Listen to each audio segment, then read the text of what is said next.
Dear friends, I am Bishop Michael Hepner, 7th Bishop of the Diocese of Crookston. I am pleased to bring you a short video on the work we have been doing at St. Mary's Mission Parish and School on the Red Lake Reservation. For the past 6 years, I've approached you regarding the needs of our Anishinaabe children at Red Lake. Their needs are many, and sometimes it seems that the task of creating a network of support is insurmountable. The efforts of Father Jerry Rogers and all who work with him have truly been heroic. When I view the budget and balance sheets and financial statements of St. Mary's, I'm always concerned about the future.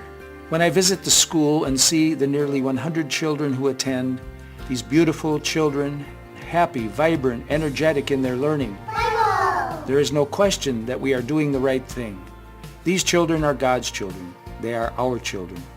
I ask that you do all that you can to support St. Mary's Mission Parish and School, where God is praised, children meet Christ, and know the love of the Church that treasures them. The culture of the Native American is awesome. I have one of the best jobs as a priest because I get to take their culture seriously, plant the gospel in the very values of their culture, and watch it blossom and grow into something beautiful for God, the kingdom of God. It's a great job.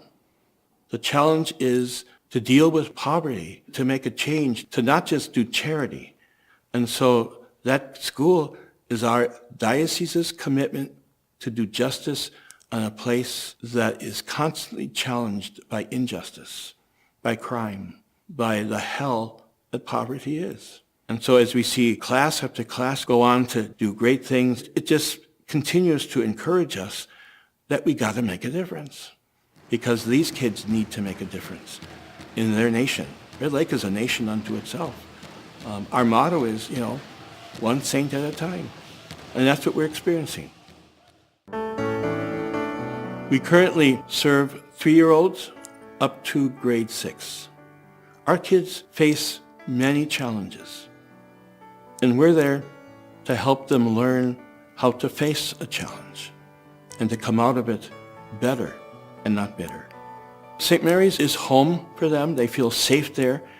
In fact, if there's a crisis on the reservation, they run to the school. We feel that it's open to all the kids on the reservation because they're all ours. I mean, it's not just the kids that go to St. Mary's. When we look at the success of the kids, we believe it's because for the Native American, 4 aspects of being are essential: the body, the mind, the spirit, and the heart. That's holistic education. That's Catholic education in a nutshell. And so because we deal with an education that is whole, and we believe that wholeness needs to precede holiness, a lot of the elders think that that's why we're successful.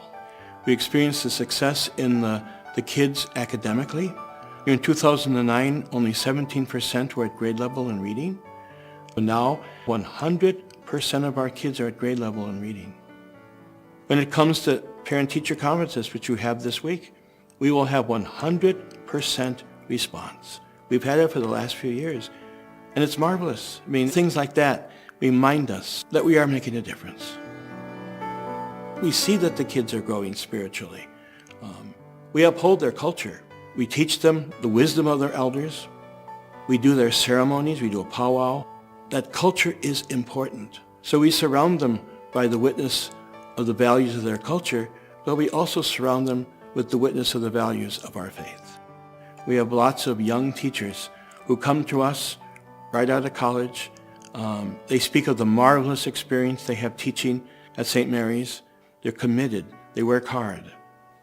Because we challenge our teachers to make sure the kids are learning. If they're not learning the way they're teaching, they better change the way they teach. So an example is the 6th grade teacher dealing with math. He decided to plant a garden. They were told they had to do a straight line. That was the math. And it was neat because the 6th graders planted the garden with the 1st graders. And what a day. I mean, they all had their shoes off. Their toes were in the mud. And then for them to experience food that they grew and food that was good. We are continually challenging the nutrition at Red Lake. Our kids live on fried food. It's not good for them.